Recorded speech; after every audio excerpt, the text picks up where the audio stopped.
Let's eat some shoes.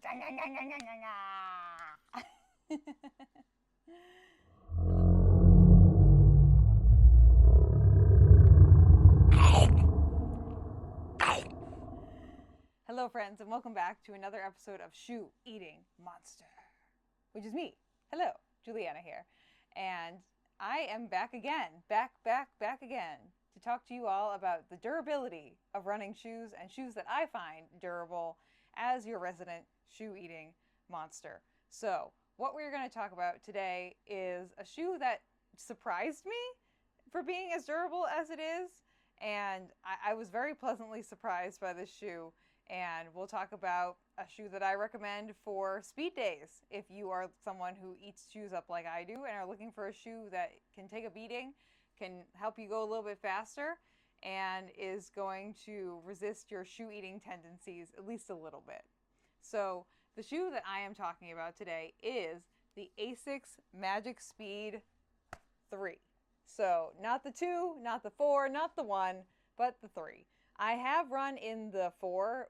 It just didn't work out for my feet, so I don't really have a durability score on that one. But I will say, this shoe surprised me in so many ways. Not only is it obviously well loved. I've put a few miles in these. I think I have around 250 miles in these shoes, which is insane, because I mean, look at the bottom of these.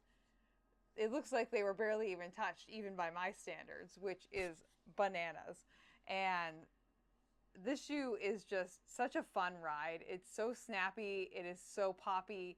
It just gives you that extra je ne sais quoi that you're looking for when you're trying to do a speed workout, trying to be in a race. It's not the highest cushion.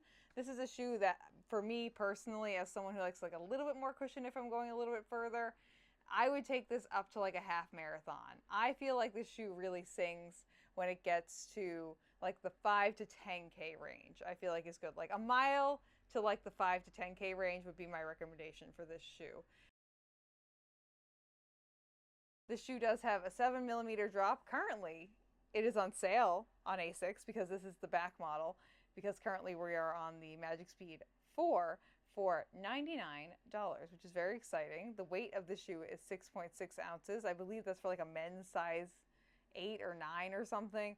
This shoe is a little bit lighter just because this is a ladies' 9.5. I did find that this shoe runs a little bit short, so I prefer a 9.5 instead of my normal 9 when I am wearing the Magic Speed. So, durability wise, the outsole tread, weirdly, very durable. It's got like a decent amount of traction, nothing to really write home about, but I was so impressed. And let's look at my bad foot, because that's the interesting part of all of this. That's why you all came here, you shoe sickos. So, here we go. This is my bad side right here. As you can see, there is some shredding. There is some kind of removal of the outsole right there. Nothing crazy though. And especially for a shoe that has over 250 miles on it, I would say I'm very impressed. There definitely is a fair amount of compression through the side of the shoe and the foam, as you can all see. It definitely is shorter. I do have a new pair that I just broke out that I ordered before there weren't as many available on the Asics website. So you can definitely see when you put it next to my new shoe, it is a lot more compressed than the brand new foam. But that's to be expected after all of these miles. You can see like the foam compression through here. But overall, it's in pretty good shape for 250 miles. Again, this is the side where I normally just like, usually like there would be a whole like in cutting into the outsole right here. And you can see that it's smoother. Like if you look, you can see there's a color differentiation and there's none of this ridging that's there in the other parts of the shoe, but it's still present. It's still on the shoe, which I would say is great. And the foam in these has definitely seen better days. It's definitely not as snappy and poppy as it used to be. Oh, also, I think I forgot to mention that this does have a full carbon fiber plate in it. So it's 2 layers of the FF Blast foam from Asics, which who knows what that even means, because they put that on everything, and then all the shoes just feel so different. They're like, oh, this is FF Blast, this is FF Blast Plus Eco, this is FF Blast Plus whatever, Plusy Plus Plus Plus, whatever. It's FF Blast Plus. Take that as you will. But it does have a full carbon fiber plate, which, if we flip it back over again, you can actually see right here, this is the carbon fiber plate right here. All of these shoe brands like to have rock catchers built into them, or as Ben and I like to say, acorn accessory catchers, because once in a while you catch an acorn in there too. But this shoe really surprised me. I did not think I was gonna, even like this shoe, because I'm someone who, I don't really like super low stack shoes. This definitely isn't a super low stack shoe, but it looked like it when I first took it out of the box. And I don't know, it's like a race day shoe.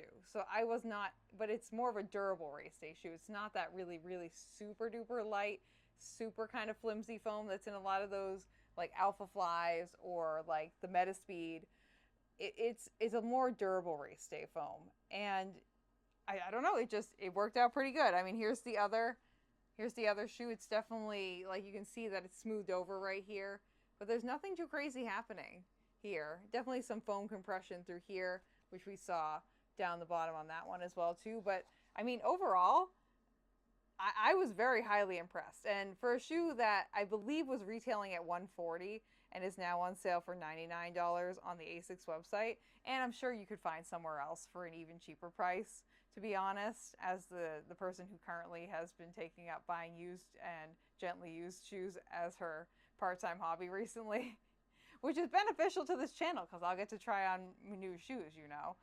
But I would say that you're really going to get a lot of bang for your buck. Plus, this is just such a fun shoe to run in. And the running community here in Falmouth, we have decided that we are all big Magic Speed 3 fans when it comes to this shoe. So I would say if you're looking for a good, like, 1 mile to like 10K racing / tempo day shoe that is going to be durable, you're really going to get the bang for your buck. It's got a decent outsole on it. It's got a full-length carbon fiber plate. Jeez, that was so hard to say. This is your gal right here. The Asics Magic Speed 3. Check it out. Comes with a big backing from myself and a lot of the other local runners here in Falmouth. And give it a try, you know, especially now that it's a lot cheaper and it's probably a max of like $99 for this shoe.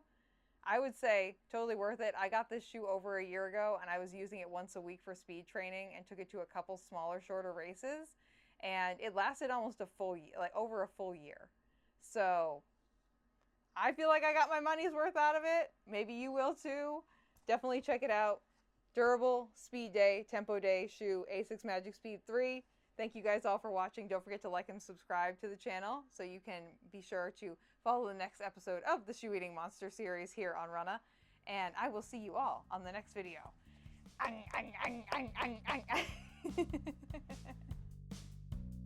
Thank you for listening to this episode of Runnah. This podcast is edited, hosted, and produced by me, Juliana Coughlin. Brought to you in part by the Falmouth Running Club and the Falmouth Community TV station. If you'd like to connect with us, you can find us on Instagram and on TikTok at RunnahPod, and you can send us an email at runnahpod@gmail.com. And our original theme music was brought to you by the one and the only wonderful Jeffrey Hutton. And keep up the great work. I'm proud of you.